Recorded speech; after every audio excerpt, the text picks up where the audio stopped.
So just a quick overview of my team. Blessed Katiyo used to be the commissioning manager in video entertainment. He has moved across. He's now sitting in supply chain management as the category manager. So he'll still be handling a lot of our items under supply chain management, but we will be filling the vacancy there. Nirvana Singh, everybody knows, she used to run industry development. Nirvana's recently been appointed as the head of drama in local productions. So she's swapped roles now. She is officially head of drama, and she'll be acting in industry development, so we can secure somebody in that position. Ricky sits in production management. For anybody who's worked with us, they play a key role once you have a contract. They assist you with budgeting, SABC facilities, cost reporting, closing off books, and also payment of your final fees. That's why Ricky's here. David Makubyane heads up the channels. He's my counterpart for all three channels and our other platforms that we'll be launching. David also oversees licensing. So that's important because I do local productions and David handles all licensed products. That's why he's here. So if you guys have got any questions, I'm just briefly going to go. I know we don't have much time. If you guys have a problem with my sound or what's on the screen, just let me know because I'm in presentation mode. Okay, so is everything okay in terms of you guys seeing the screen? Yes, thank you. Excellent. The current terms of trade was approved in 2016. It is on the website. It went through a 2-year process of development and discussions with various industry bodies, SABC and ICASA. We implemented it then. It is up for review. It was supposed to have been reviewed last year, 2020. We've had challenges with that review. Our restructure, Section 189, policy changes in the SABC, and obviously COVID. Why is this important? You guys will see later on how we begin to develop our terms of trade, that we don't just develop it on a one-on-one basis with the industry. There's a lot of other things that come into play. We found a lot of challenges with our implementation of the terms of trade. One of the key challenges, and I'm sure everybody in this meeting has experienced it, is turnaround times. From a commissioning perspective, rejection letters, feedback on if you were successful or not, letters of award, and then also our turnaround times for production management and them closing off productions and paying across the production fees. So before I go into details about the challenges there, I'd like to give you guys an overview of how we operate and what we operate under, which does make us very different from a Mzansi, Mnet, Showmax, or ETV perspective. Part of our terms of trade is drawn out of the commissioning protocols, which the SABC has. In a normal broadcast environment that's not a state-owned entity, that commissioning protocols would look at a direct relationship between the industry and the broadcaster and what needs to be achieved. We can't do that. We've got a whole range of other regulations and legislations. The key ones that affect the terms of trade, and you guys can gladly Google and find these regulations and legislations, is the SABC supply chain management policy. We were not part of supply chain historically. We had our own policies. Last year, we were included into supply chain management's policy, which means we have to adhere to how they acquire goods and services. Our content has to adhere to that. The delegation of authority framework, it's our DAF. It's not a public document, but it basically tells everybody in the SABC what they can do, what they're allowed to do, what they can sign, what decisions they can make. And it works in terms of where you are in the organization. We call them scale codes. So what a program manager at the channel, what decisions they can make and what they can approve, what a head of genre decisions can make, what they can approve, what David and myself can approve, and what the group executive of television can approve, and how we go about getting approvals. It's a very long document, but it's an important one. Then there are a variety of National Treasury notes. I'm not going to even begin to try and take you guys through them. There are hundreds of them. They come out monthly, weekly, yearly. It's, yeah, anyway. They just determine how National Treasury wants us to manage our business, and they make adjustments to that management on a daily basis based on the Auditor General findings, etc. Then the big one is the Preferential Policy, the Preferential Procurement Policy Framework Act. We like to use acronyms in the SABC. I think I can write a book on them. I've just typed it out for you so that you have, when you Google it, you'll have an understanding. Anybody who's done tenders with government would understand what this is. It tells government entities and municipalities how you must put tenders out, how you must score tenders. They've even got a whole scoring mechanism in there. So yeah, it's a fun nightly read for anybody. Public Finance Management Act. I'm sure you guys have heard of it. We use it a lot. We fall under Schedule 2. You don't need to read the whole document. Go to Schedule 2, go to Section 54. And that determines when I get proposals around joint ventures and co-productions, why we don't necessarily do them. The details is contained in the Public Finance Management Act, Section 54. You can go and read them. ICASA commissioning protocols, we all know them, we're all aware of them. The terms of trade and the protocols were updated for them. ICASA approved them. Every year we issue reports. Blessed does that to ICASA. I'm sure you guys can get them from ICASA also. It details exactly who we commissioned, how many minutes we commissioned, the series we commissioned, the BE status of the companies that we commissioned. We also commission under the Copyright Act, and then our editorial policies and programming policies. Those are also public, so you can get those either on the SABC website, or you can just Google them. I think they were issued late last year, the updates.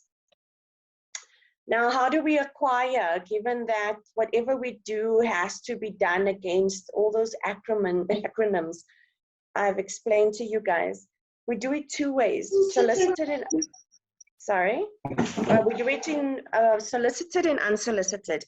It's very simple. So either we ask for it or we don't, and you send it to us. That's, I know there's sometimes confusion as to what we do and how we do. There's just two ways of getting something in the SABC. It's either a solicited way, we've asked for it, or it's an unsolicited way, we haven't asked for it. Each of those have got their rules in how you can either, when we ask for it, submit, or when we don't ask for it. It's not rules we woke up one morning with. You guys have seen the acronyms we have to adhere to.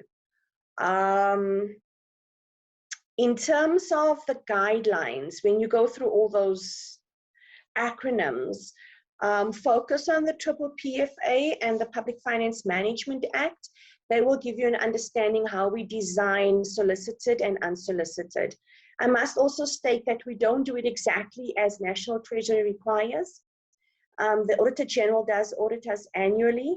We are in a massive dispute currently with National Treasury on a number of issues and things that we are required to adhere to, but if we do that, we might as well close our doors, because it's not just going to have impact on the SABC, it will have impact on the industry and the economic viability. So after you have either sent it through to us via a solicited means or an unsolicited means, you come into the business modeling. Once again, We formalized a few business models just to make it easier. Other business models have not been formalized because they require a lot of other engagements. Engagements with National Treasury, SCM, legal services, finance, governance and compliance. And I think that, you know, at the moment, as I'm sitting here, content, well, I'm gonna call myself content for a while now, even though I'm called local productions now. We have got 286 active productions, which means it's come through the commission process. The channel is interested and they are now proceeding with the business plan and the approvals and budgets, etc., and ones that are in production. We're also sitting with 554 unsolicited in the open window that we are in the commissioning process. If you have to apply the process required for example, a co-production, let's say on 40% or 20% of those, we would need a hell of a lot more people within video entertainment or a lot of time. So the reason why we've got pre-sales, advertiser funded, 100% commissions, licenses, and fully funded is because we've resolved and sorted out all the regulation and governance issues. Any others that comes in, it's going to take a long time because we are still in a dispute and engaging in discourse with National Treasury around all the others. So when you go onto our website, you'll find that there are submission forms for these 2, 4, 5. Within those submission forms, we tell you what we require when you send it in for us to determine if it is indeed a pre-sale, 100% commission, an AFP, a license, or fully funded. We still keep licenses here, but later on, I'll tell you what David, myself, and Malin have agreed to assist with the backlog and the long time that it has taken in terms of licenses. But for now, you submit either solicited or unsolicited, and when you do that, you tell me you're looking for a pre-sale, you're looking for an AFP, you're looking for 100% commission, this is a license, this is fully funded. You put it on the form, and if you have to adhere to the requirements for each one that we have. It makes our lives much easier if we understand this from where this piece of paper is going to. So all those acronyms just basically boil down to rules of engagement with a state-owned entity. The first one is we need to prove that we have been fair and transparent. For that to happen, it means we need a submission process that is applicable to everybody. So I don't do this with one person and then the next person is my friend, and I'm now just woke up one morning, had coffee with my friend, and my friend gets a contract. We don't do that. I know some people find it frustrating that they can't just call me up, pull one of my commissioning editors up, and we go and meet and we chat. It's because we have to ensure fairness and transparency. Also, the commissioning officer's role is to ensure that all communication goes via them. It's only at the point of commissioning. Once you get into the process and you've got a letter of award, you can engage and chat to Ricky in production management, Nirvana in the genre, David in the channels, because by then the process has been deemed to have been concluded fairly and transparently. That also includes the buyers and the program managers. We also set our fees. We've got a framework. It's the cost per minute that we issue out. And that just ensures that we're not favoring one above the other. And when we are budget evaluating, we start from the same basis for everybody. And it then becomes the editorial and the creative that informs whether we add or take away from that. In order to establish fairness and transparency, everything we design, what we tell you we can do and we can't do is based on the triple PFH, National Treasury Notes, and the Public Finance Management Act.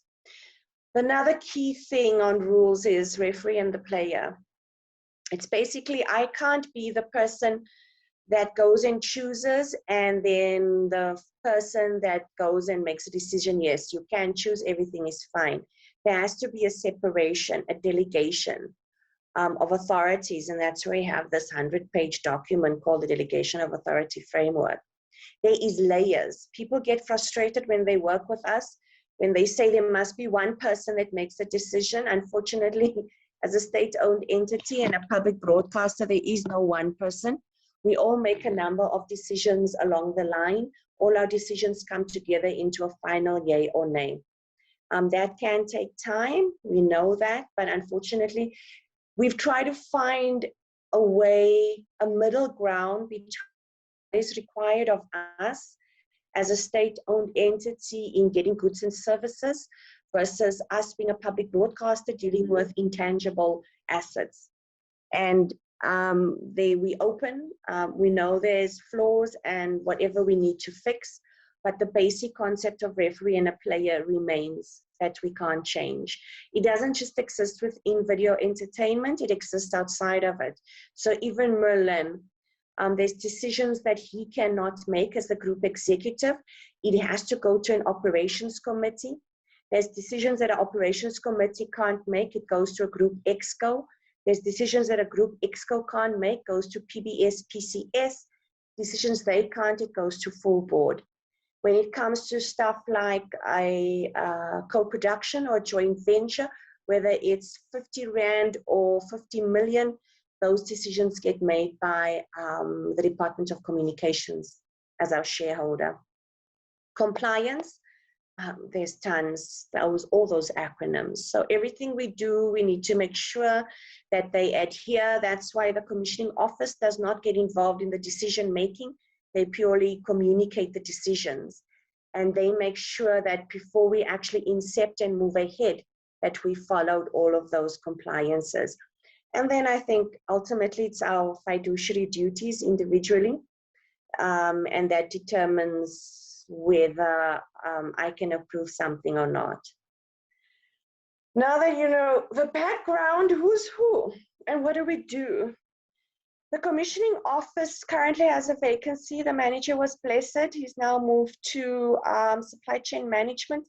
I see there's a great benefit. We are very happy because he will be servicing the portfolio of content within supply chain management. Currently, Tambi Nyembe is acting in that area, and we've got 2 commissioning administrators. Everybody's probably aware of Prince, and then we have Philip. Outside of Section 189, those are the only 2 people I have left in the commissioning office. What do? Their responsibility when we are going to issue to market a tender, which is solicited, or in unsolicited, is they the first port of call for any producer. Nobody can come into the SABC without going there. They ensure that somebody did not have a deal with somebody. It's logged, it's filed, it's passed on to the next people. And then they communicate and keep an update how far decision making is. There's also a variety of other issues which I'm not going to bore anybody in this meeting with, that supply chain management and national treasury needs that the commissioning office does. It's not really, it won't affect you guys in terms of trade, but it will affect us in terms of how we structure ourselves. They also have dependencies, and dependencies is important for this meeting because dependencies determine timelines. Their dependencies is my unit or department, which is local productions. How many proposals do we have? How many people do I have available to read them?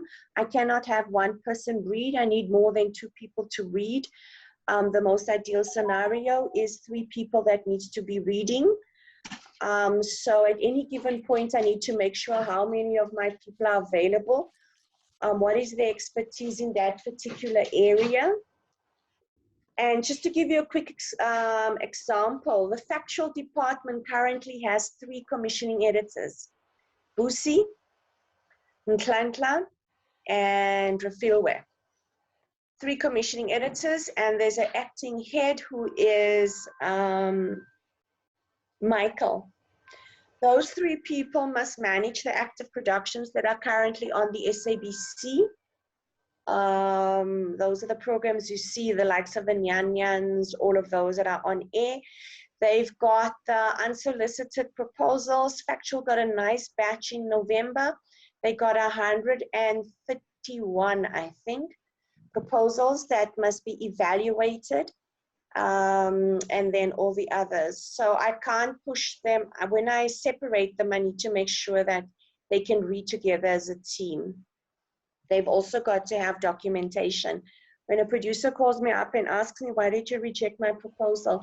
Renee did not evaluate that proposal. Renee calls up the commissioning office, gets the evaluation forms, looks at the evaluation forms, goes back to the proposal and sees, and then has a meeting with the evaluators or the commissioning editors. So if I don't have enough people or they are really busy, I can't communicate when I'm having an evaluation session or pitch with the commissioning officer, it will be delayed from their side. In terms of the platforms, once we're done with the pitching sessions, the recommendation out of the pitching sessions, whether it's solicited or unsolicited, goes to the channels.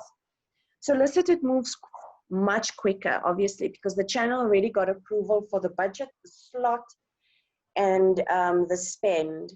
In unsolicited, they've not got approval for the budget, the slot, and the spend, and they've not looked at that acquisition against their stock. So as much as there is a programmer in the pitching session from the platform, they take the recommendation back to the programming forum in the channel.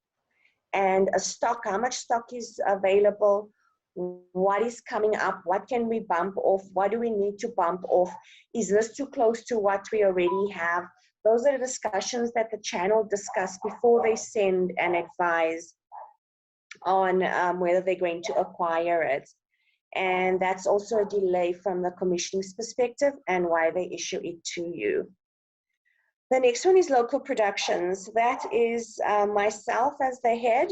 I have Michael, who is the acting head of Factuals, probably more important to everybody in this session today.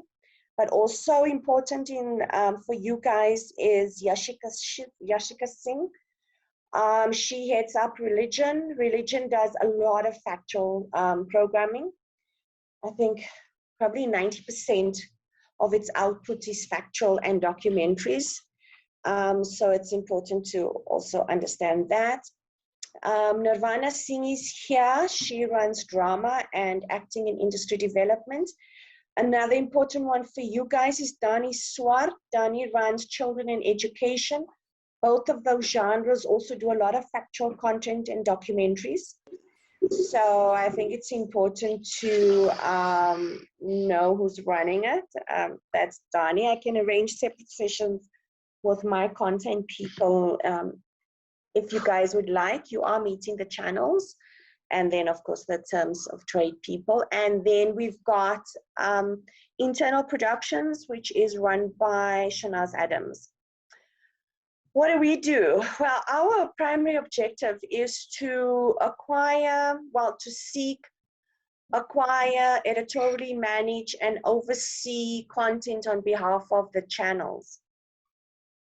What is very important to note is we do not hold the budget, nor do we hold the stock list, nor do we hold the schedule. Those are all held by the channels.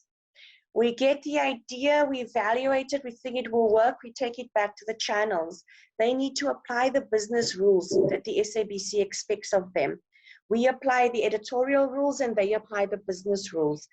That's why from a dependency perspective, we are dependent on the platforms. We're also dependent on production management. Ricky is in this meeting on getting annual rate cards in the industry, understanding how much the rates are, working with them closely on finding that sweet spot between the budget that's available from the channel and what the program needs, and then the monthly cost reporting. Finance is also important. We work closely with them in processing of monthly cash flows and invoices. We do a part of it and finance does a part of it. Marketing. Marketing has moved out of a platform and video entertainment environment. In our new structure, it now sits centrally in corporate, under the group executive of corporate, but David still has a dotted line to him from the people that has to oversee the content. David also has retained on air. So that is a very good business strategy that we've retained on air, but we do work closely with them. We also work closely with commercial enterprises. Commercial enterprises are the people that sell our airtime and commercialize our airtime. So anything that has to do with our airtime and commercializing of it, we need to go to them for it. Business development, I'm sure a lot of people here probably know business development used to be run by Graham Welsh, is now headed by Julian Govender. All your programming sales that we make and you're looking for your exploitation money that we owe you, it will be in that department. If you were a drama producer, wanted repeat fees, you would go to Julian. Julian also oversees the licensing of our content. So anything you want to talk about in terms of licensing of content, Julian's the person to speak to. We also liaise with him. And then, of course, the commissioning office. It's important to understand our dependencies because our movement in what we do and how fast and how slow and complexity is dependent on our dependencies. Platforms. Platforms is headed by David Makubyane. He's in this meeting. SABC 1 head of bouquet is vacant. Renee Zonde is the program manager for SABC 1. Renee presented to this forum, I think it was 2 weeks ago, her strategy. SABC 2 is led by Gerard Pretorius. He is supported by Jackie Shlangwani, the program manager. SABC 3 is headed by Pat van Heerden. She's got a vacancy in program manager in that channel.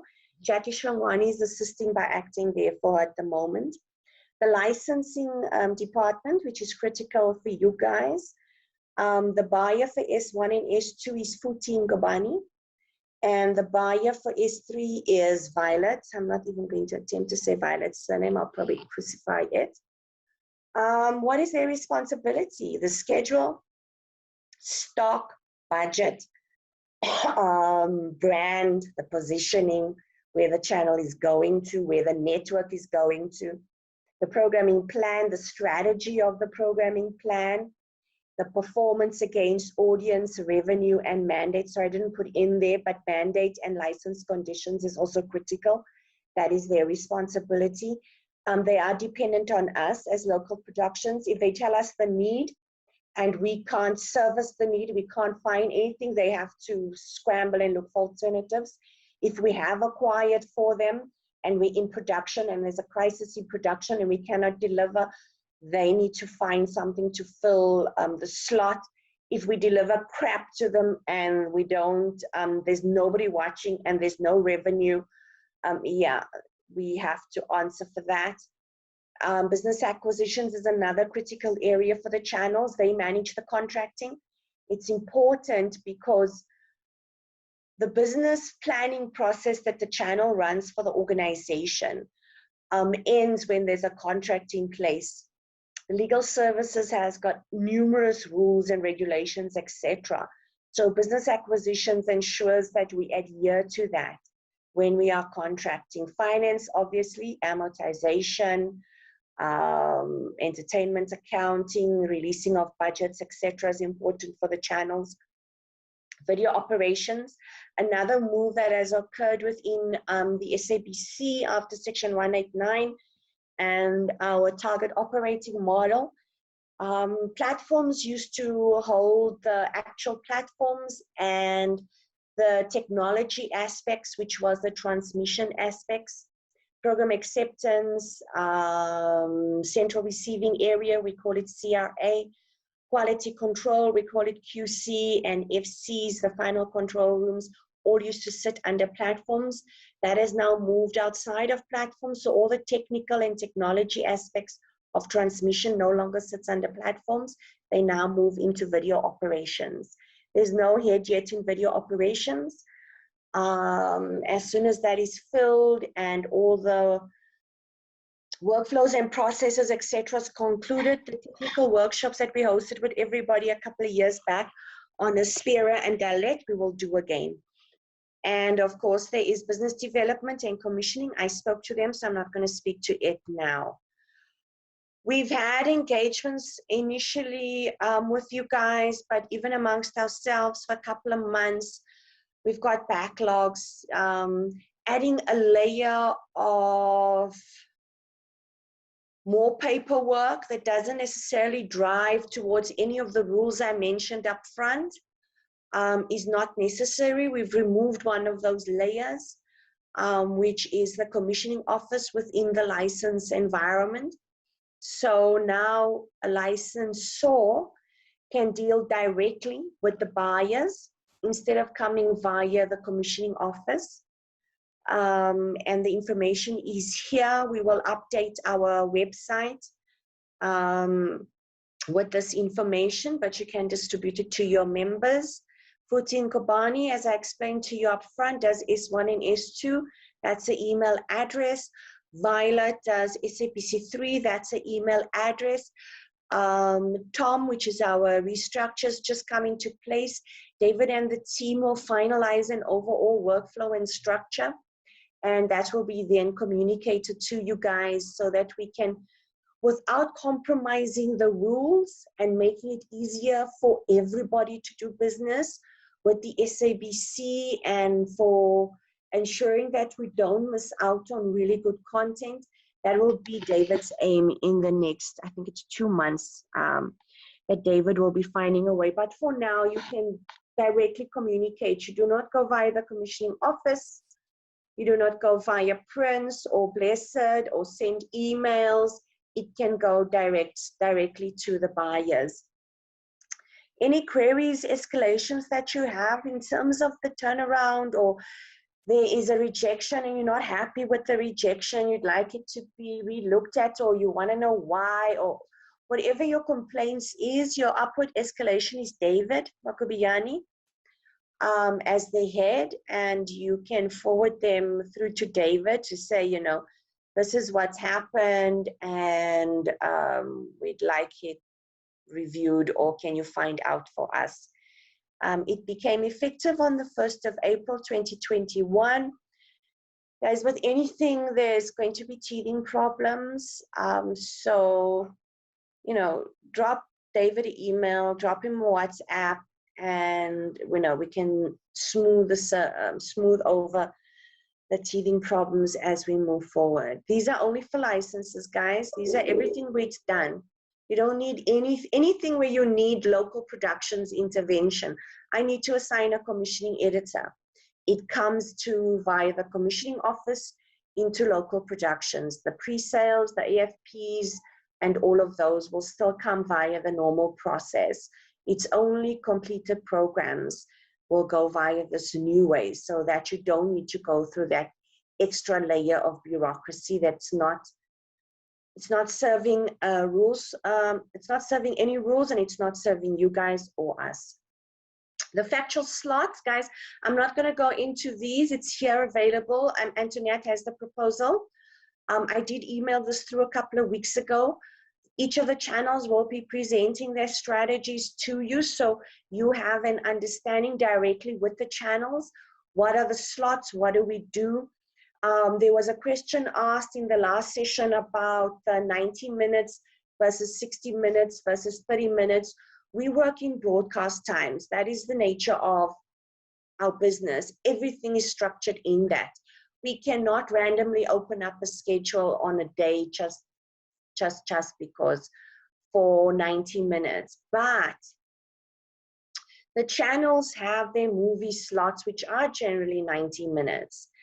If there are feature film documentaries, and I say feature film documentaries, that can be consumed by the same audiences that consume fiction feature length, they will gladly look at putting it in there.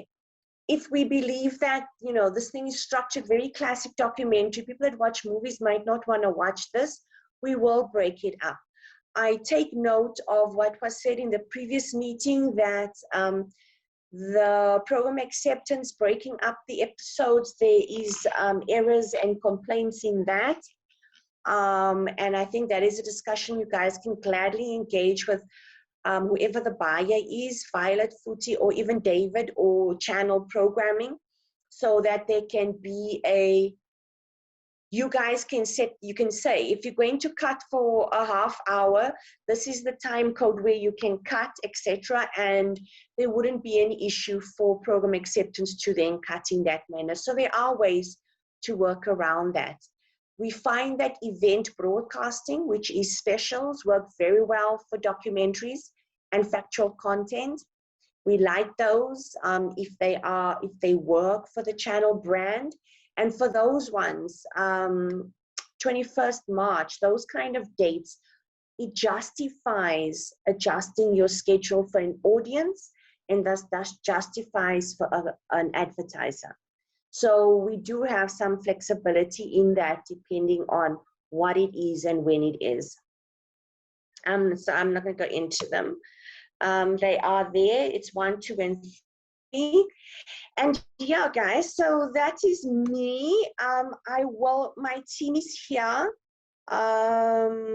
for any questions that you guys have, suggestions, ideas that we'd like to share. Thanks, Antoinette. Can I stop sharing so that I can actually go back into the window? Yes, thank you. That's fine. Thanks so much, Renee. All right, so Renee, thank you so much for that. We do appreciate that the SABC has committed to addressing our members. We do understand there's been many changes at the broadcaster with Section 189 and all the processes that everyone there has undergone. So I think it's vital for us to now know who's who and who is where and who sits where, so that we know how to approach you. So thank you for that, and I know that we'll be making all of the information available to our members so that they're aware of who is the right person to be speaking to. I think crucial for us is the turnaround times, and you've explained the complexity and the layers and the various measures that are at play in order to make sure that the money is well spent and all the processes and treasuries conditions are met. What I did want to just put to you is a few questions that are coming through from the chat. So I think first is about the 5-minute elevator pitches, and we understand that there was a long list, so people were able to submit proposals. A short list was made, regionally people pitched, and then had to come to the SABC at the Johannesburg offices, at the TV building to actually present. And this started, I think, this kind of process started, I think, 2 or 3 years ago, and still there hasn't been clarity around the outcome of that, right? So I think a communication was given in 2020, but we're now at the end of the first quarter of 2021. So I would just like to ask that question, and then tagged onto that, I know the DFA has also put forward a list of films that are available for licensing. And I think that it would be great if we could just get some kind of response, since many of our members are here, and perhaps some have included their actual products for licensing. So I think we'll go there first, and then we've just got a few more questions that are coming in. So maybe we take those 2 first, and then we can go to the others.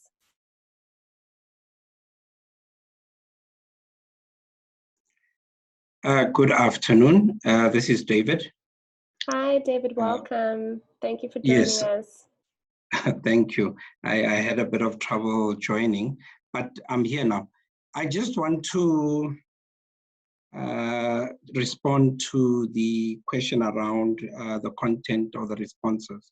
I think the last time we had a meeting, we did talk about it. And I did say that what we are planning to do is put aside, as we are doing this changeover, but we're going to also put aside the next 2 months where we're not really going to be receiving new content, and we're going to sort out that backlog that Renee was talking about.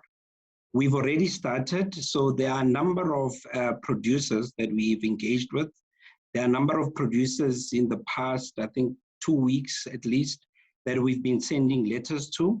So, the channel program managers and the buyers have been sifting through, looking at the content against the strategy and against the slots, and then responding. I think one of the important things that I really want to mention is that obviously there's a specific strategy that we have. Apart from that, there's also our ICASA quota, so to speak, that also guides us in terms of the number of documentaries that we can have, even though, in some cases, and already when you look at our schedules moving forward, we're starting to exceed those. If you open it up and you don't talk strictly documentary, but you talk factual content. So what is important always is, to know that sometimes when, we can't accommodate documentary, it might be that if we've got 52 slots in a year, and we've already got 52 for that financial year confirmed and that speak to the strategy, that's what we can do. So if the slots have been accommodated, we can't then obviously make space within the 3 channels to have more documentaries. So it doesn't always talk to necessarily the evaluation or the production values or whether the documentary might be relevant. It really does talk also to our strategy and the available slots that we have. And I think that's very important because we have noticed now as we are engaging and sending the responses out that, at times it does appear that, some people feel that the response is more towards critiquing the production itself. And at times, and sometimes that's not the case. However, as Renee said, we are open. Obviously, as we send out communication, we've been sending those emails out and some people have been asking questions and we will then engage on an explanation of why we can't. But, there's been some good content so far that we've received. And then sometimes, we might look at how we also accommodated moving forward, maybe in the next fiscal. I wanted to put up timelines here, but I'm not au fait with this. Yes. Can I ask a quick question for clarity? We've had a question in the chat. One of our members is not clear on which projects you are referring to. Are these projects pitched under previous RFPs? That's from Mickey. I think she's referring to the backlog. If you could tell us what backlog from when, so we're clear. Yeah. So what we're talking unsolicited licenses. I'm talking on behalf. So I will allow for, I don't know if, but Renee is here. I don't know if Blessed is here. In terms of the pitches, I wouldn't be able to say, even though obviously as channel, we've also, been putting a lot of pressure on that because in many cases, there's a backlog because we haven't responded simply because of the gaps. You've heard Renee talking about the gaps that we have in terms of personnel to process these. But now with us trying to finalize the new TOM and filling the posts, I think it will be much better where you don't have one person as a program manager now having to respond to everything and also do the other work. So we will do that. So in terms of that backlog, there will be those responses as well. And in most cases, they'll be sorted out by the human resources now being obviously, or the posts and the acting posts being filled. But I was really talking about the licenses because we had over 100 lists of titles from unsolicited licenses that we are bringing down. In the next 2 months, we should have responded to all of those.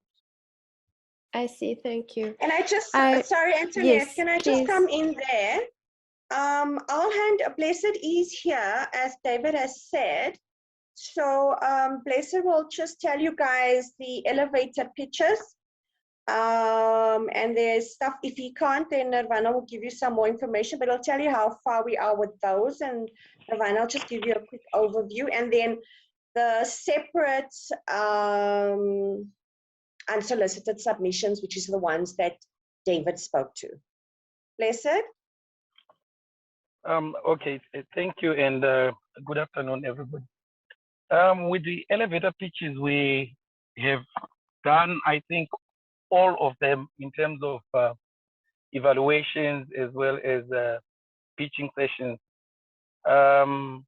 We have sent out rejection letters to almost all of them, and there could be those that are still outstanding. In such cases, we are not in a position to communicate, because once we do a pitch just makes a recommendation.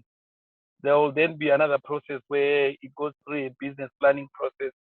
And once the channel is certain that they are taking it and they've done the business planning process, then we'll issue out letters of intent. That's why at times we take a bit of time before we communicate. Also, some of the responses have been delayed, obviously due to the Section 189 process that we were going through, but we hope very soon we'll clear everything. The same applies also for the unsolicited that we received in November last year. We have shortlisted almost all of them. Actually, shortlisting of all of them has been done, and rejection letters are actually the process of being issued out, as well as the pitch invitations. Like my colleague also said, the issue of human resources is actually hamstringing us in some way, in that the same commissioning editors, and in some instances, some channels at the moment don't have program managers. We are not able to form quorums in order to be able to hold a credible pitch. So those are some of the delays that we are facing. But I think as we have migrated to the new operating model and new workflows, we'll be able to clear all the outstanding pitches and correspondences that should be sent out. Thank you. Thanks, Blessed. So I just want to, I want us just to explain quickly so that there's no confusion. On any given day throughout the year, at any time, submit ideas and licenses and everything to us that we have to process. Noting that these were taking very long because it was a lot and we couldn't control it, there are some times during the year where we created separate controlled sessions. The elevator pitch was one of them. It's a separate controlled session where it's not just stuff coming in that we put in the queue. They are dealt with separately.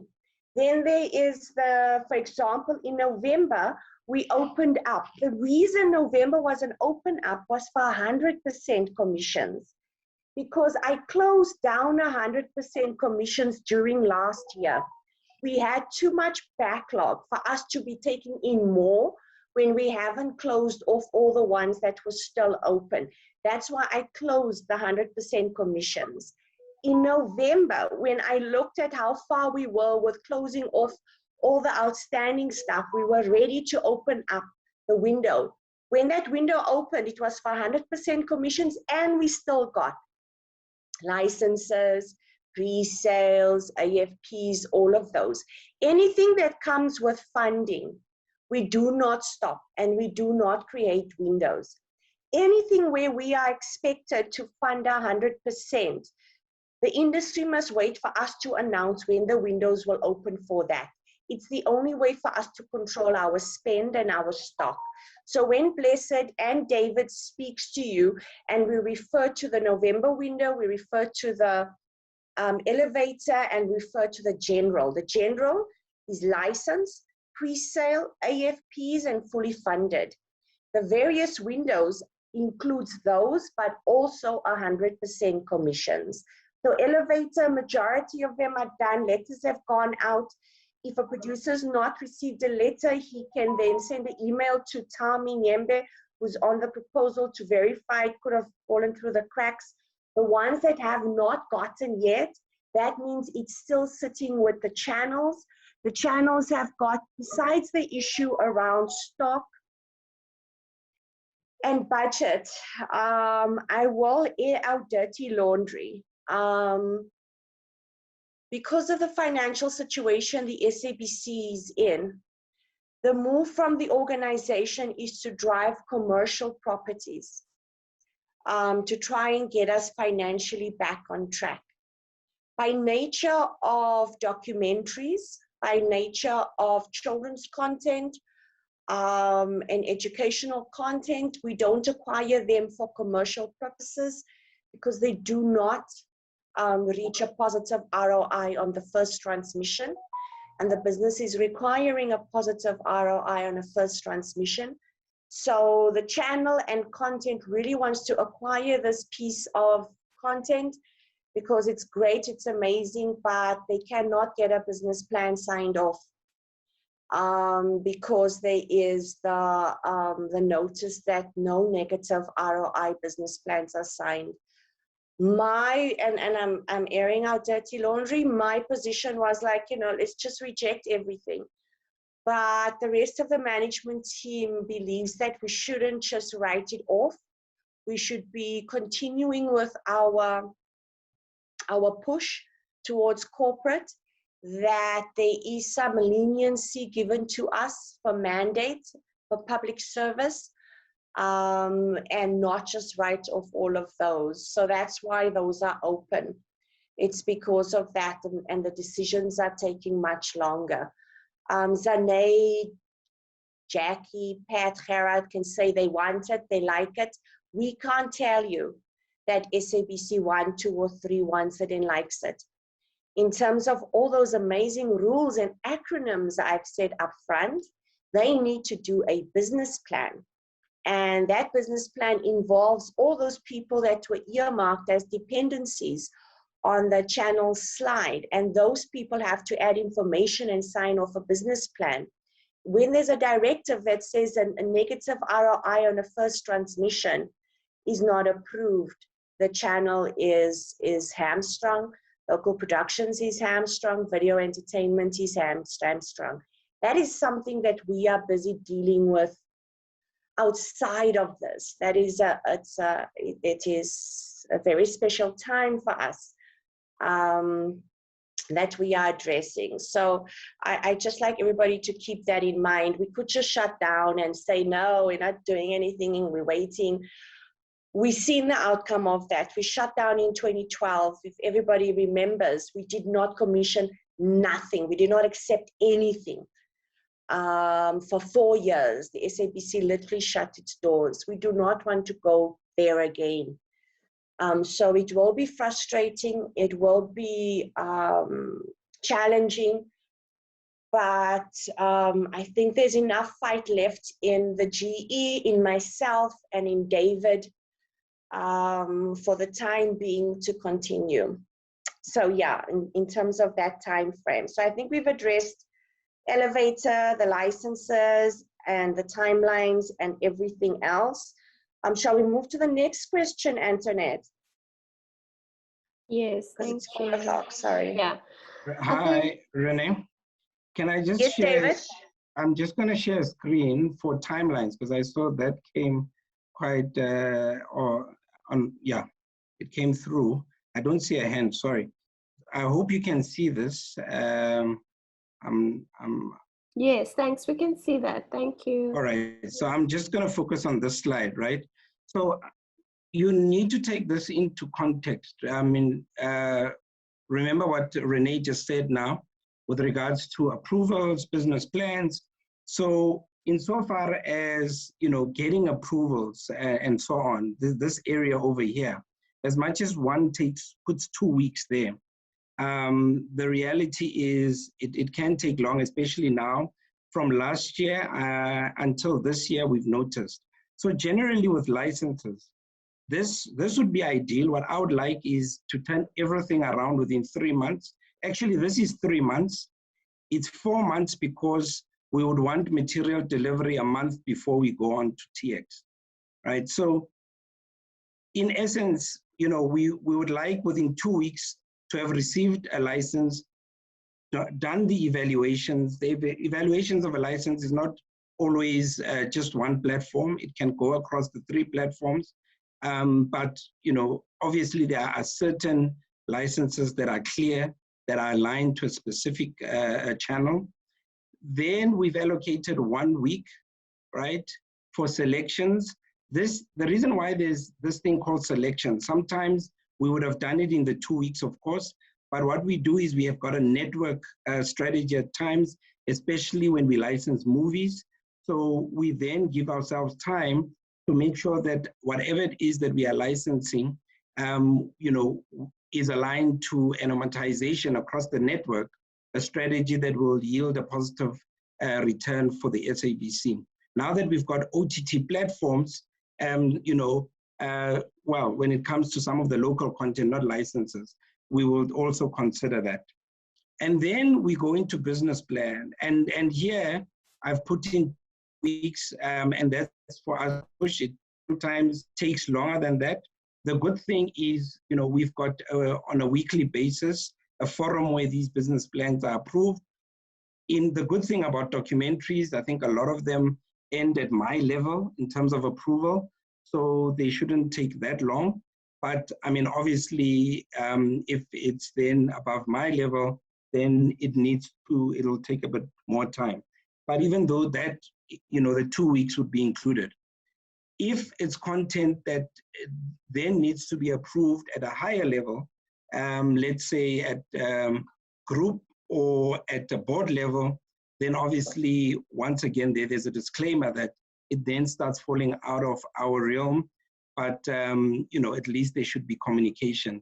And then once we do that, we should take 1 week to 2 weeks to negotiate.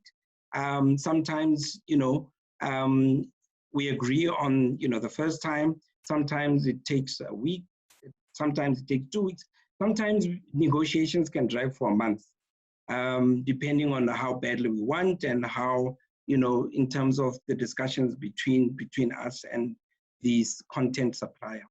But in most cases, you know, we've got a rate card. We are within the rate card. In most cases, our offer would be accepted. And in most cases, our offer is aligned to what is approved here.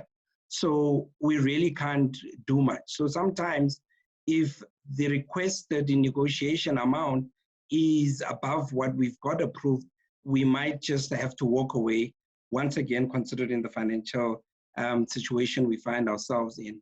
And then we go on, there's a signed offer that can be done within a day, but we've given ourselves 1 week there.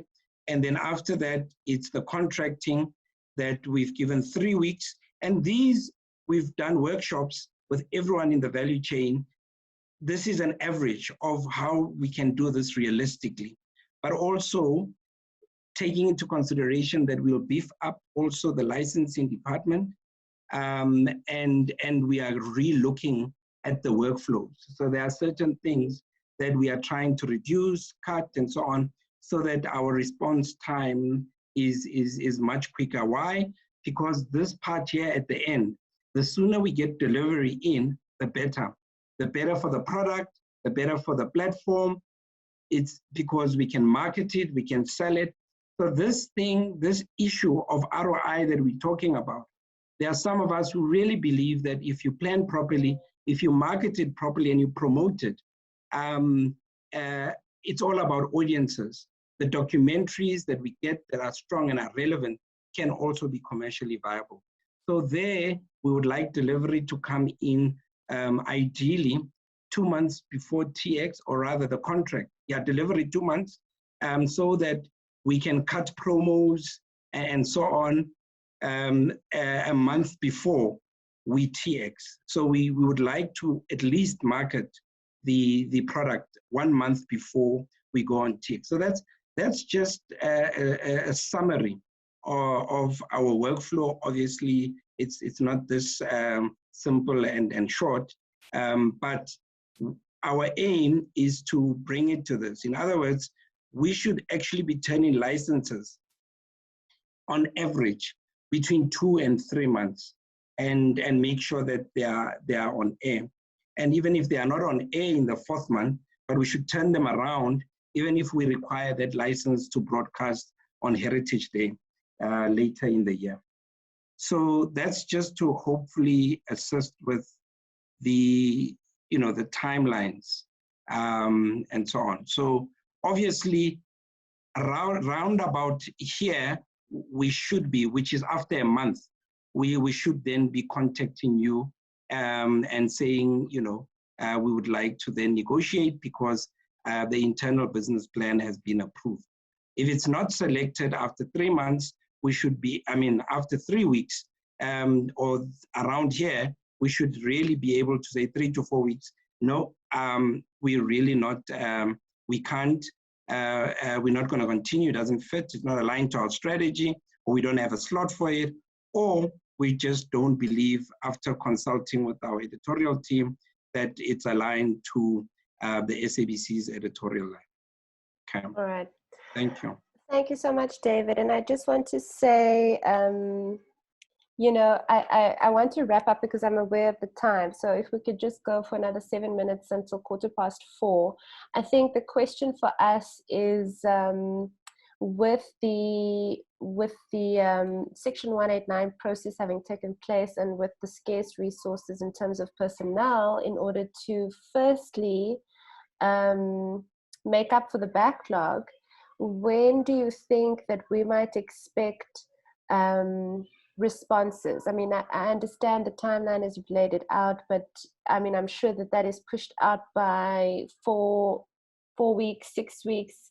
We would just like to gauge, when exactly, if it's not in 4 months, because you don't have the personnel in place, when can we expect responses? Or should we email Futi and email the other person that was earmarked to receive licenses to consider?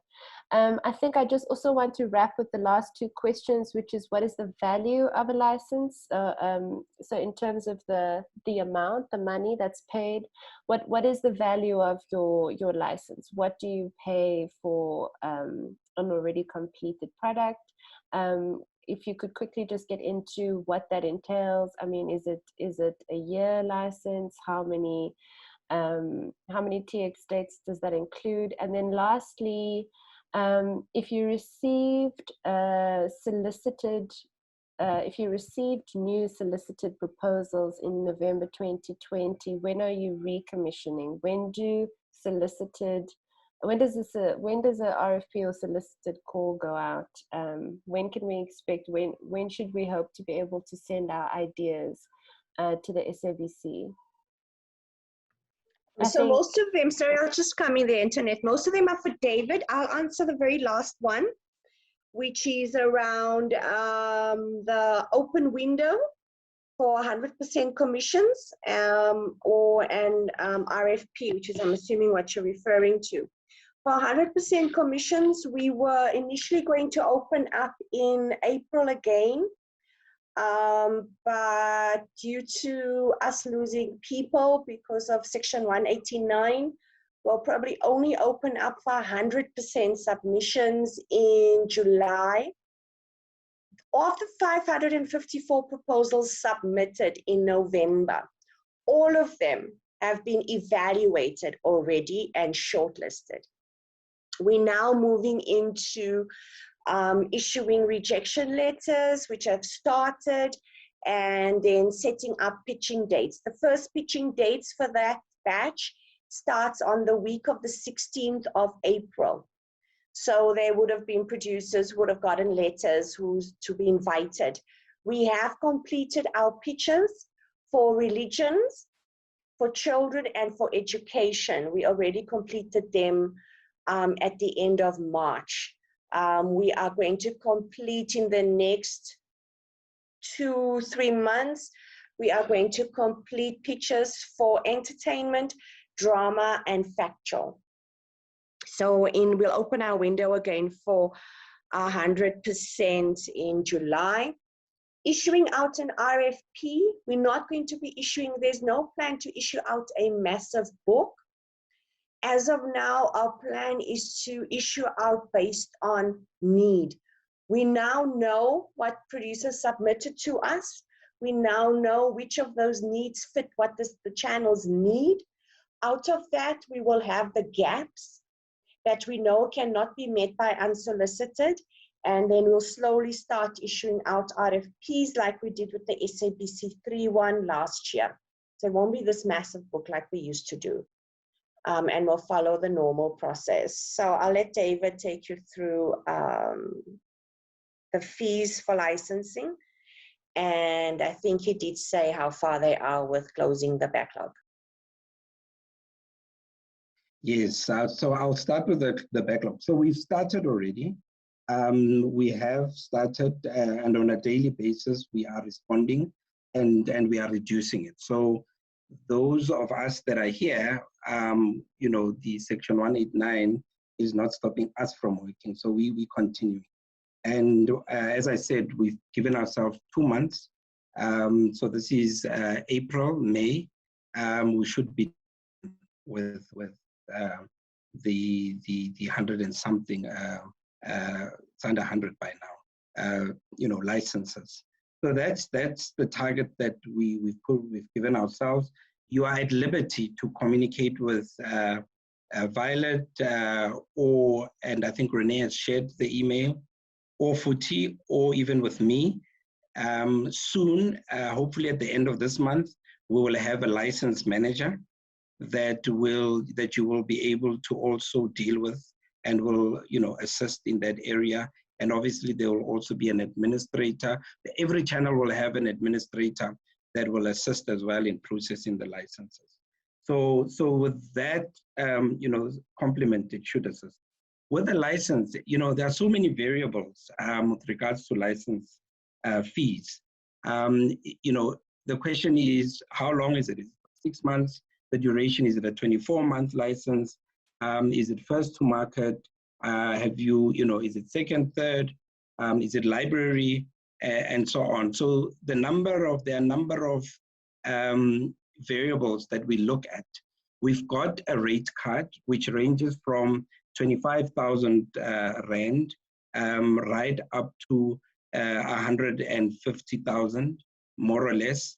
So the average would, or, you know, in most cases, we would have a slot, you know, sitting at about plus minus 50,000. But it really ranges depending on, you know, how and I've noticed that, you know, in most cases, because within licensing, obviously, a lot of the times we deal with content distributors, and they would be fair with licensing rates, and we would normally negotiate around the rates that are industry rates. But a lot of the times producers who are used to cost per minutes, you know, find that when they then start negotiating, are hoping that they're going to have their returns from one license. And it doesn't work that way. I mean, obviously, simply because it's not our IP, we didn't invest in it, and so on, and it's only being licensed for a certain period with so many runs and so on. So currently we license, and we also try and add a bit more because we try and add digital rights and so on. So when we are interested in licensing your documentary, at that point, we start negotiating, and then we will put the offer, and you also at liberty, obviously, to counter offer and say, you know, why you believe that the documentary should be licensed at that fee. Thank you. And I just want to ask one very last question which came in. Could you share some film titles that have been licensed in your documentary features slot? So if you could share some South African titles, what is the benchmark for yourselves, keeping in mind everything you've said about the ROI and also the very few slots that we see for documentary features and kind of documentaries versus the docu-reality and docudrama, which I feel a lot of our members will have in hand, documentary features and not necessarily docudramas or docu-realities to send through for licensing, for consideration.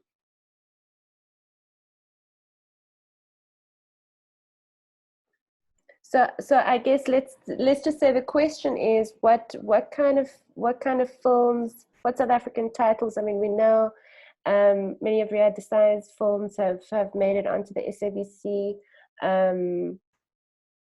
Are they? Yeah.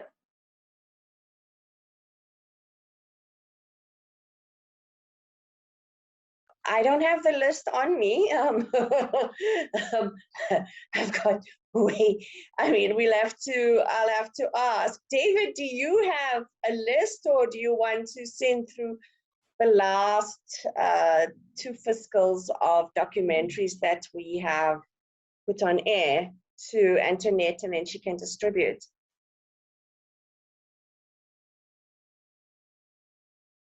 I think that would be appreciated. That would be great. Okay, I don't know if we lost David or something. Yeah. So I'll get the buyers in the channels to give me the list of documentaries that they have. Oh, there's David. Oh, okay, Sorry, David. I was on mute. Cool, we can email the list to them. I was talking to myself. Okay, I'll email the list.